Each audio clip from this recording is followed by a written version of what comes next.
আজকের এই জনসভার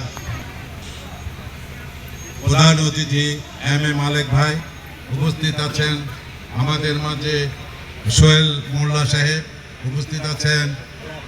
লোহজন থানা বিএনপির যুব দলের সভাপতি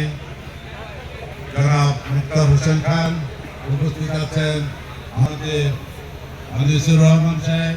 উপস্থিত আছেন বাদল হলদার সাহেব, উপস্থিত আছেন আমাদের মাঝে এম শুভ আহমেদ, আমাদের মাঝে উপস্থিত আছেন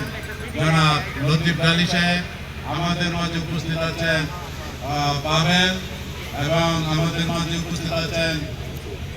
নূর হোসেন ভাই, এবং আমাদের মাঝে উপস্থিত আছেন সিদ্দিক ভাই, আমাদের মাঝে উপস্থিত আছেন অভি, আমাদের মাঝে উপস্থিত আছেন